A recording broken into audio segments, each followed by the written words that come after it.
Graça, paz e alegria. A porção de hoje recomendada para a leitura da Bíblia em um ano no plano sequencial é 1 Samuel do capítulo 29 ao capítulo 31.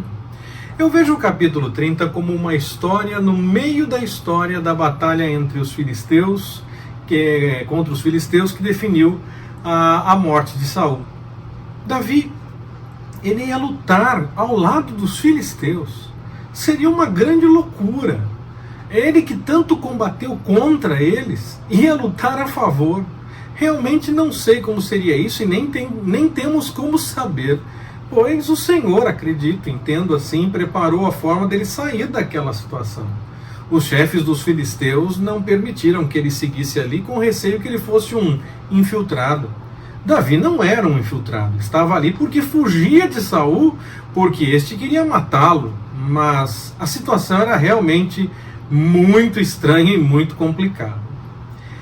Quando ele volta da batalha, que ele não participa, possivelmente a batalha contra Saul já tenha se desenvolvido, mas o texto do capítulo 30, como eu falei, mostra uma outra cena, que pode ter acontecido até mesmo depois da morte de Saul, o que talvez seja provável, a menos que eles já estivessem prontos para a batalha e ainda tenham demorado para começar. Alguns relatos, às vezes, de 7 dias, tantos dias, e às vezes demorava um pouco ainda para começar. Mas quando Davi deixa a batalha, já parecia estar tudo bem encaminhado. Talvez a conversa do rei Aquis com Davi tenha ocorrido no mesmo dia da consulta de Saul com a necromante de Endor. Não sei. Pode ter sido antes. E a sequência do texto não está mostrando realmente uma ordem cronológica dos eventos, ainda que esteja mostrando eventos que de fato aconteceram.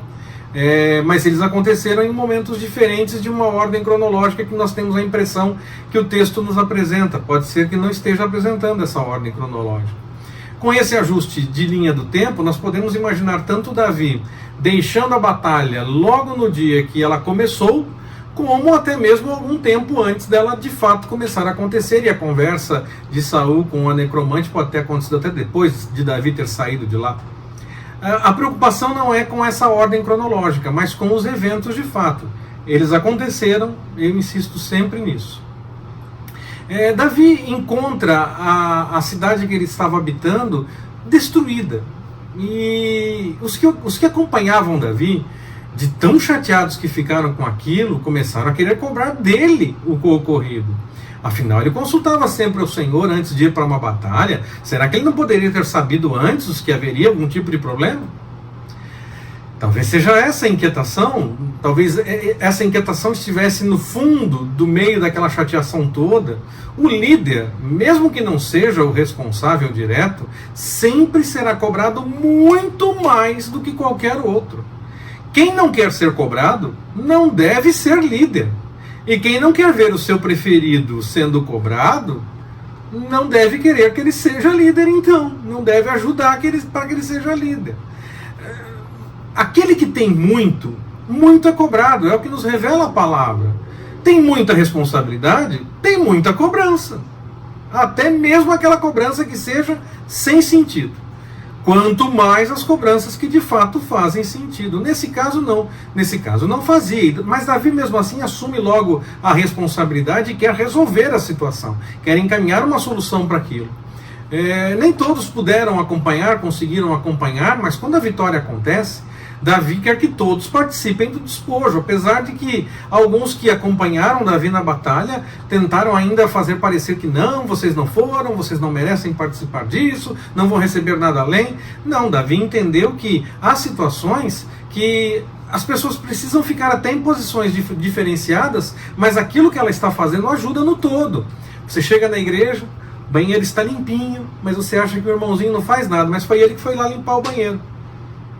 Parece que não fez nada, mas ele fez isso. Sempre tem água, né? Sempre tem água lá. Sempre o galão de água está trocado, está cheio. Nunca está vazio, sempre é pela metade, acabando. Mas quando você olha já está cheio de novo. Multiplicação da água. Alguém foi lá e trocou, não é? A não ser que o Senhor esteja de fato operando um milagre, alguém foi lá e trocou. E o Senhor pode operar um milagre, mas normalmente nesses casos alguém foi lá e trocou. De repente aquela pessoa que você acha que não faz nada. e ela está ajudando para contribuir para que o todo da obra esteja sendo realizado de forma mais adequada. Então todos participam de alguma forma, quer seja indo para a batalha, quer seja ficando cuidando quer seja ficando ao cuidado das bagagens.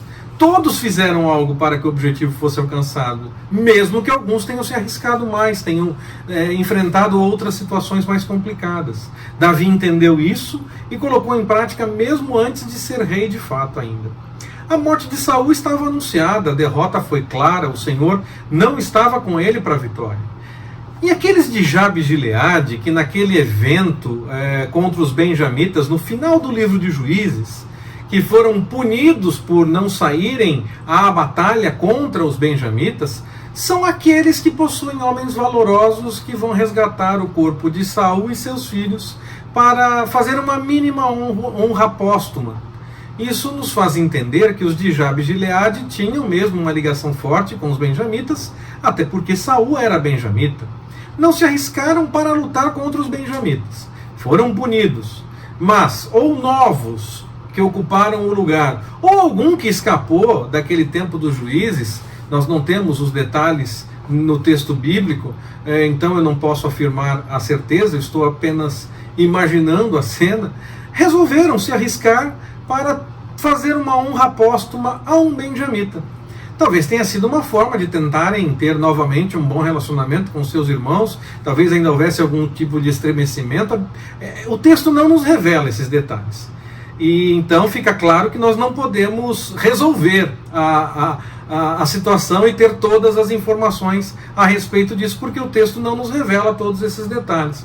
Mas a mim realmente chama a atenção que os mesmos de Jabes de Gileade apareçam nas duas situações envolvendo benjamitas. O Senhor preparou tudo para que Davi fosse rei. Ele ainda teve que ajustar algumas coisas antes de confirmar o reino em todo Israel. Nós vamos ver na sequência da leitura, permitindo o Senhor, quando começarmos segundo Samuel. Mas os planos do Senhor se cumprem, mesmo diante das maiores dificuldades que possam se apresentar. Um perseguido por um rei, com muitas vitórias, que tinha um exército que ganhava muitas vezes com ele, esse perseguido se torna rei no lugar daquele que o perseguia, mesmo sem agir contra ele numa conspiração ou até mesmo numa batalha em que tentava manter-se vivo. Ele não fez nada disso, e ainda assim o Senhor confirmou ele no reino. Era completamente improvável, mas era plano do Senhor, então aconteceu. Nenhum de seus planos pode ser frustrado, e ainda é assim para mim e para você, serve para a gente isso também. Confiemos e desfrutemos do que Ele tem para nós. Confiemos mesmo no meio das maiores lutas e da aparência que nada vai dar certo. Se é plano do Senhor, vai acontecer. Basta esperar. Que o Senhor nos abençoe. Forte abraço, até mais, permitindo o Senhor.